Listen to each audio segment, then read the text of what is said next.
raspberry leaf tea. If I had £1 for the amount of time that we have been asked, when do I start it? What does it do? I'd be a very, very rich woman.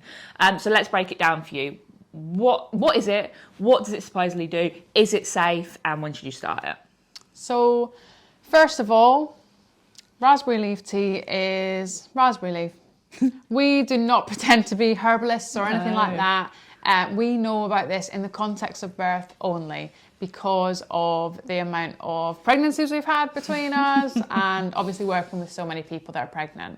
Firstly, it is not something to induce labour. I think that's a real common misconception that people are doing it in order to bring on labour.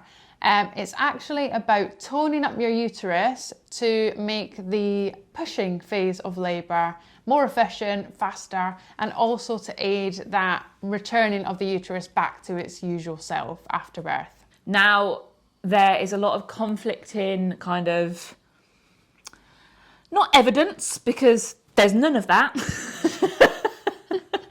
But there's a lot of conflicting kind of ideas about when you should start it, how much you should take it, and basically everywhere you look will tell you something different.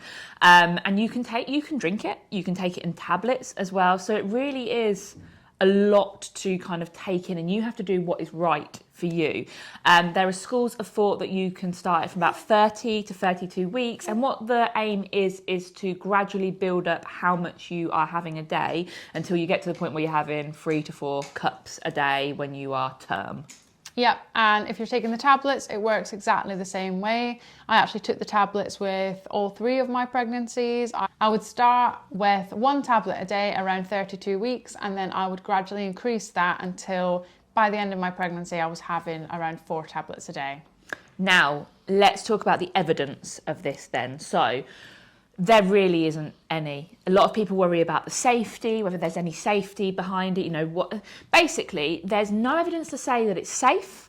There's also no evidence to say that it's not safe. And when people worry about the safety, what they are doing is erring on the side of caution. So many people have taken raspberry leaf tea and have been absolutely fine. Some people may have taken it and had special circumstances, but what else influenced that is obviously could be something completely different, may have nothing to do with the raspberry leaf tea, but there are no huge studies on it. There's no real concrete, this is safe or this isn't safe. There's no clear link between raspberry leaf tea and any sort of adverse outcome.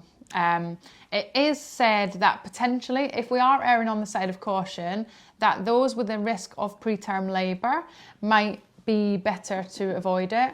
Those who have had a previous caesarean. If you have got a low-lying placenta, you also have said that you should err on the side of caution and avoid it. I think what they are thinking is if raspberry leaf tea were to cause your uterus to contract in any way, are there maybe situations where that's not ideal? And those might be the ones. It's said that if you find that taking raspberry leaf tea, you have lots of Braxton Hicks and those are uncomfortable for you, you might just stop. Yeah.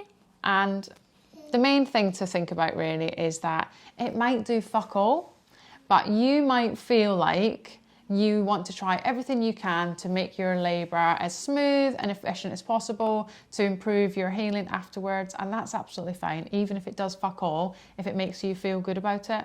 So basically, you can do it. Those are kind of the basics of how it works or doesn't work. So whatever you decide to do, there's no real right or wrong answer. Just don't go drinking litres of the stuff a day, because if anything, it's probably going to give you the shits.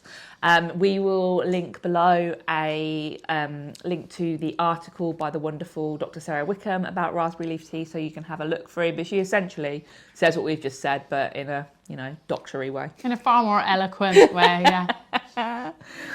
Right. So if you've enjoyed this video, check out our other videos, subscribe to our YouTube channel, and come over and follow us on the gram at The Birth Uprising, where we share loads of useful nuggets.